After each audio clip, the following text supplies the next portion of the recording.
I think the best goalkeepers in the Premier League, maybe even in the world, are probably Ederson and Alisson right now. Fantastic. But if you're thinking of a goalkeeper that might come through eventually in the next couple of years to challenge that crown, take that throne, who are you looking at? There's a lot of young goalkeepers, and it's difficult as a goalkeeper because quite often you don't get given your opportunity. You're relying on injury or illness for you to get your opportunity. I mean, I was lucky I got my opportunity at 17, but that was due to injury, and I took it and stayed in the team. But goalkeepers are not trusted as much as outfielders are at a young age. And one of my old clubs, again, Ilan Meslier has been absolutely fantastic. You look at his age, I think he's still only 20. The last 2 seasons, he's either first or second in saves made. I know that he's played in a struggling team. Still got the saves that he makes. And the thing for me is his mentality. He comes for crosses and he commands his box. And if he comes for a cross and he misses it, it doesn't perturb him from coming for the next one. He comes again, and he's unfathomed with what he does. If he makes a mistake in a game, he can move on. I actually thought when I first saw him that he was almost a bit too small. He's very tall but slight, and he's worked on that. There's one thing, his distribution, he was working hard on that. In the under-23s when he played, his distribution was outstanding, and I think it's harder to do, obviously, when there's 50, 60,000 people watching you, but I think that's a part of his game that he will and needs to improve. But I just think that the mentality, what I just touched on with him, he's unflappable. He makes a mistake and he doesn't change in his demeanour. So it's hard as a goalkeeper. You make a mistake, you go looking for things to do to try and put that right. But you have to stop yourself. Jordan Pickford was guilty of that years ago. That's one thing in his game what he had to get out of. If he made a mistake, he'd then come for a cross that he shouldn't because he was trying to atone for his mistake, or he'd come for a ball that he shouldn't and making wrong decisions. The mentality of a goalkeeper, I liken it to a golfer's mentality. I mean, I wish I had the hindsight that I've got now looking back. You have to have a golfer's mentality. If you hit a bad shot, you can't throw your clubs about because it affects your next shots. You look at Tiger Woods in the Masters 2 years ago. I don't know if you remember it. He took a 10 on a par 3. I mean, if that was me, clubs are in the lake. I'm gone. I'm home. He goes and birdies the next hole. So that kind of mentality is the same with a goalkeeper.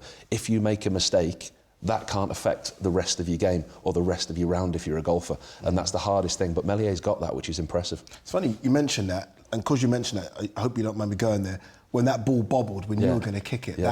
Now, most people, you're hoping the ground swallows you up. But you still had to go on, make the saves. How difficult was it for you to switch on your mentality when that happened?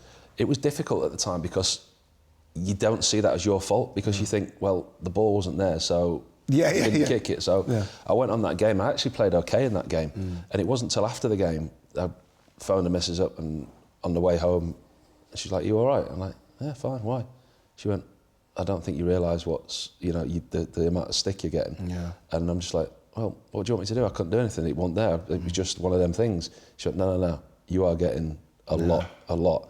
So, okay. And it was difficult for me because as a youngster, you're always on an upward curve. So I ended up playing for England because my youth team career had gone well. I broke into the first team and I'd played well. I got my move to Tottenham because I'd done well.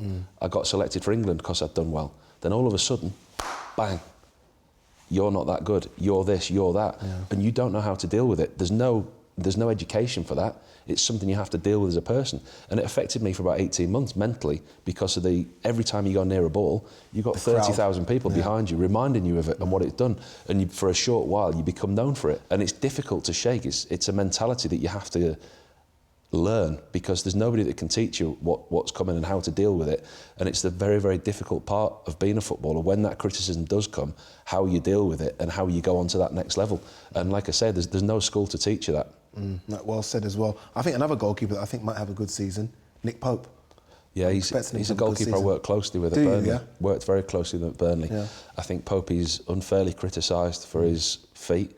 He has got the ability. His left foot he struggles with a little bit, but as far as dominating his box and taking crosses, shot stopping, phenomenal. Incredible. Some of the in training you think top corner it's in, then all of a sudden this great big tree just comes out of nowhere. He's huge, but he's got the ability and reactions around himself on the floor. You think he can't get down, but he uses other ways. He uses his feet, and he's a great shot stopper. And I think Dubravka's a good goalkeeper there, and I think he's unfortunate. It'll be interesting what happens there. Listen, they're not going to pay that amount of money and not play Pope. Pope, for me, plays. Without a doubt he plays, and he's got an opportunity with the England squad and everything else. Pope plays, but if he doesn't, they've got a great number 2 in Dubravka. I think he's unfortunate because I rate him as a goalkeeper. Yeah, it's going to be interesting to see what happens with England because we know Ramsdale's going to go. Pickford's going to go, and you wonder now with Dean Henderson getting the loan move to Forest, he'll play more football. So it's going to be between Henderson and Pope probably. Yeah, for that final spot. For the final spot, you would think so, yeah.